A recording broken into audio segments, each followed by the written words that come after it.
Lokayukta police की बड़ी कार्रवाई, 10,000 की रिश्वत लेते रोजगार सहायक गिरफ्तार।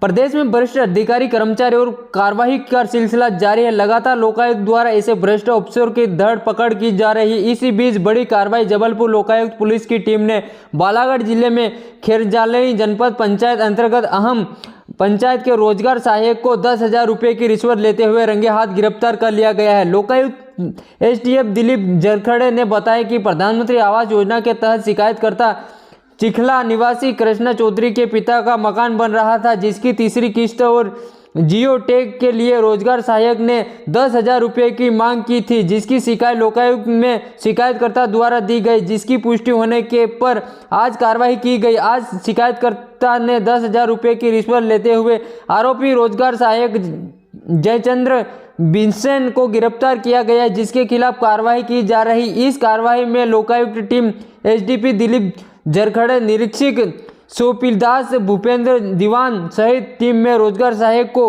रंगे हाथ पकड़ा है। किसानों के लिए महत्वपूर्ण खबर, नहीं मिले 16वीं किस्त के 2,000 तो तुरंत अपडेट करें। प्रधानमंत्री सम्मान निधि योजना केंद्र सरकार की एक बड़ी योजना में से एक है। इस योजना के तहत करोड़ों किसानों को हर 4 माह में 3 बराबर किस्तों में 2-2 हज़ार रुपये के सालाना 6,000 रुपये दिया जाता है। यह लाभ उन किसानों को मिलता है जिनके पास 2 हेक्टेयर तक जमीन है और जो भारत का नागरिक है। यह पैसा डीबीटी ट्रांसफर के जरिए सीधे किसानों के खाते में भेजा जाता है। अब तक 16वीं किस्त जारी हो चुकी है। अब और 17वीं किस्त लोकसभा चुनाव के बाद जारी होने की संभावना है।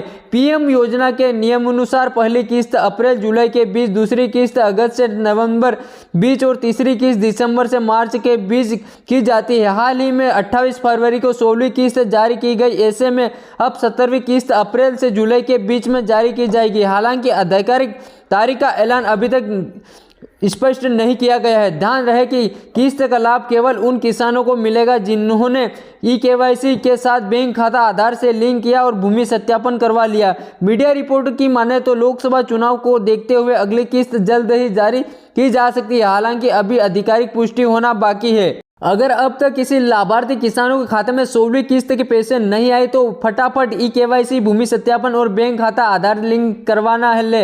अगर ये तीनों हो चुके हैं तो बैंक की डिटेल में कोई गड़बड़ी तो नहीं हो, ये चेक कर ले। हो सकता है आवेदन फॉर्म भरते समय आपसे कोई गलती हुई, जैसे नाम, शहर, सामान्य बैंक, डॉक्टर का नाम, लाभार्थी खाता संख्या, कोड खाता अमान्य होना, खाता नंबर आदि गलत डाल दिया गया हो। मोहन कैबिनेट बैठक संपन्न हुए, 10 प्रस्तावों पर लगी मुहर। अनुपमा नियुक्ति पर अपडेट। मध्य प्रदेश के मुख्यमंत्री डॉक्टर मोहन यादव की अध्यक्षता में आज सोमवार को राजधानी भोपाल में मंत्रालय में कैबिनेट की अहम बैठक संपन्न हुई। कैबिनेट बैठक में 1 दर्जन महत्वपूर्ण प्रस्तावों पर चर्चा के बाद मुहर लगाई गई।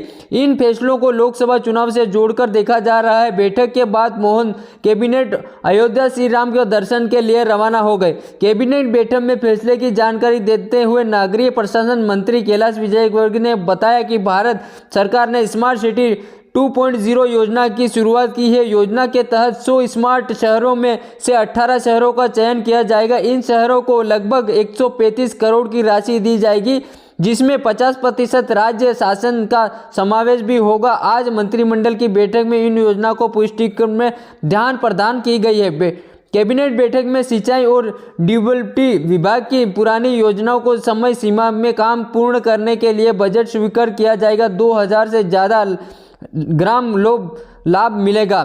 डायल 100 की संचालक कंपनी की 6 माह की सीमा बढ़ाने को मंजूरी। 10 सिंचाई परियोजना के लिए बजट स्वीकृत। मंगलवार से फिर बदलेगा यूपी का मौसम। आज भी कई जिलों में बारिश के आसार, चलेगी तेज हवा, ओलावृष्टि से फसलों को होगा नुकसान। सीएम ने दिए निर्देश। मंगलवार से एक बार फिर उत्तर प्रदेश में मौसम बदलने देखने को मिलेगा। हालांकि आज सोमवार को कई इलाकों में बादल छाए रहेंगे और आंधी बारिश की संभावना है। खास करके पश्चिमी यूपी में मौसम शुष्क रहेगा, जबकि पूर्वी यूपी में कुछ हिस्सों में बारिश हो सकती है। 5 मार्च को पश्चिमी और पूर्वी में मौसम साफ रहने का आसार है। मंगलवार से प्रदेश का मौसम फिर से पहले की तरह हो जाएगा। दिन में धूप और रात में समय हल्की हल्की ठंड पड़ेगी। उत्तर प्रदेश मौसम विभाग की माने तो पश्चिमी विक्षोभ के प्रभाव से आज भी राजधानी लखनऊ, कानपुर में हल्की बारिश और ओलावृष्टि के आसार है। वहीं खेरी, बरेली, सीतापुर, हरदोई, बालांकी, अयोध्या, सीतानगर, बालानपुर, गोड़ा, सीतापुर, कन्नौज, फर्रुखाबाद, जालौन में बारिश और ओले की गिरने की संभावना जताई गई है। 1.29 करोड़ लाडली बहनों के लिए महत्वपूर्ण खबर, अब अप्रैल में आएंगे अगली किस्त के 1250 रुपये। 1.29 करोड़ मुख्यमंत्री लाडली बहना योजना के करोड़ लाभार्थी के लिए महत्वपूर्ण खबर है। त्योहारों को देखते हुए सीएम डॉक्टर मोहन यादव ने तय समय से पहले 1 मार्च को योजना की 10वीं किस्त के लिए 1576 करोड़ की राशि जारी कर दी गई थी। इसके तहत प्रत्येक बहनों के खाते में 1250 रुपये भेजे गए। अब अगली किस्त अप्रैल में जारी की जाएगी। संभावना है कि लोकसभा चुनाव की आचार संहिता को देखते हुए 11वीं किस्त भी समय से पहले भेजी जा सकती है। हालांकि अभी आधिकारिक पुष्टि होना बाकी है। दरअसल लाडली बहना योजना पिछली शिवराज सरकार द्वारा मई 2023 में शुरू की गई थी। इसमें से 21 से 60 वर्ष की विवाहित महिलाओं को 1000 रुपये देने का फैसला किया गया था और फिर इसकी पहली किस्त 10 जून को जारी की गई थी। इसके बाद रक्षाबंधन 2023 पर राशि को बढ़ाकर 1250 कर दिया गया है। अब इस योजना के तहत 1250 महीना के हिसाब से महिलाओं को सालाना 15,000 रुपये मिलते हैं। लाखों कर्मचारियों को जल्द मिलेगा तोहफा, वेतन में 15 से 20% की वृद्धि संभव, छुट्टियों का भी मिलेगा लाभ। वित्त मंत्री को लिखा पत्र। लोकसभा चुनाव से पहले देश के लाखों सरकारी बैंक कर्मचारियों को 2 खुशखबरी मिल सकती है। इससे 5 डे वर्किंग और वेतन में 15 से 20% वृद्धि शामिल।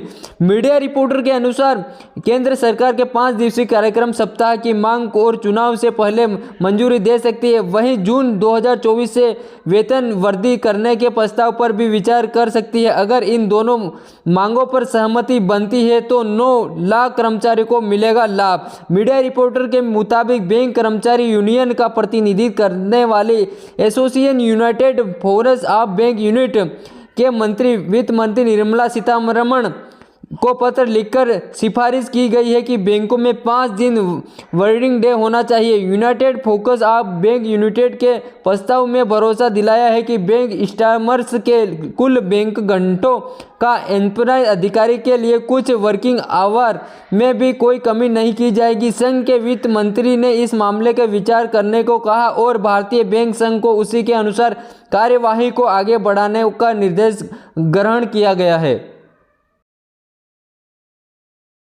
सीएम योगी को मिली बम से उड़ाने की धमकी, CUG नंबर पर आए कॉल से मचा हड़कंप, जांच में जुड़ी पुलिस। उत्तर प्रदेश के मुख्यमंत्री को जान से मारने की धमकी देने का मामला सामने आया है। राजधानी लखनऊ में पुलिस कंट्रोल रूम में आए कॉल में हड़कंप मचा दिया है। इस कॉल से सीएम योगी आदित्यनाथ को बम से उड़ाने की धमकी दी गई है। मामला सामने आते ही पुलिस अब जांच में जुड़ी हुई है। बता दें कि लखनऊ में पुलिस कंट्रोल रूम में CUG नंबर पर कॉल आया जिसमें एक शख्स ने सीएम योगी को जान से मारने की धमकी दी है। इस पूरे मामले को लेकर लखनऊ कोतवाली में शिकायत दर्ज की गई है। शिकायत करने वाले हेड कांस्टेबल उधम सिंह ने बताया कि पुलिस कंट्रोल रूम में कॉल आया था जिसमें शख्स ने सीएम योगी आदित्यनाथ को बम से उड़ाने की धमकी दी है। सीएम योगी को बम से उड़ाने की धमकी मिलने पर सुरक्षा महकमे में हड़कंप मच गया। पुलिस इस मामले को जांच में जुड़ी हुई है। पुलिस कंट्रोल रूम इस पर कॉल करने वाले धमकी देने वाले तलाश कर रही है। वहीं पुलिस आरोपियों नंबर ट्रैक कर तलाशने में लग गई है। पुलिस ने कहा कि आरोपियों को जल्द ही गिरफ्तार कर लिया जाएगा।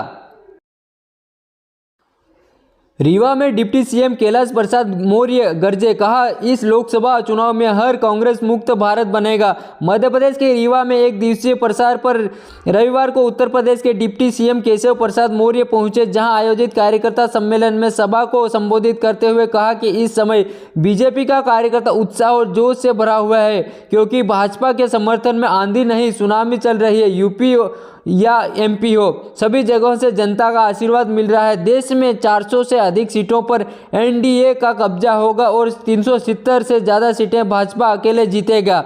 उप मुख्यमंत्री ने कहा कि सोनिया गांधी इस बार लोकसभा लड़ने से पहले ही राजस्थान के रास्ते में से राज्यसभा पहुंच गई है और उन्होंने लोकसभा छोड़ दिया गया है। इस समय कांग्रेस आईसीयू में पड़ी हुई है, कांग्रेस का टिकट तक कोई नहीं लेना चाहता। राहुल गांधी की यात्रा तंज कसते हुए केशव मौर्य ने कहा कि जहां जहां राहुल गांधी के पांव पड़े हैं वहां कांग्रेस का बट्टा अंधार हो गया है और साथ ही कांग्रेस देश से नकार दिया गया है।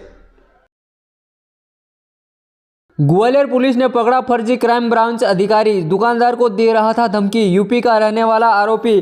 ग्वालियर पुलिस ने आज एक फर्जी क्राइम ब्रांच अधिकारी को गिरफ्तार किया है। आरोपी एक दुकानदार को किसी व्यक्ति के पैसे लौटाने के लिए धमकी दे रहा था और नहीं लौटाने पर क्राइम ब्रांच द्वारा कार्रवाई की जाएगी और चेतावनी दे रहा था। दुकानदार को कुछ शक हुआ तो उसने क्राइम ब्रांच में शिकायत की तो उनका शक सही निकला। पुलिस ने आरोपी को गिरफ्तार कर लिया गया है। बिजली का काम करने वाले राजकुमार शर्मा ने मीडिया को बताया कि उनके पास आशीष नामक व्यक्ति का फोन आया था। उस खुद को क्राइम ब्रांच अधिकारी बताया जा रहा था और कह रहा था कि आपको स्टाफ के पैसे देने हैं, आपकी शिकायत आई है। मैंने पूछा किसने शिकायत की तो उसने कहा साहब के पास शिकायत आई है, उन्होंने ही मुझे आपसे बात करने के लिए कहा है।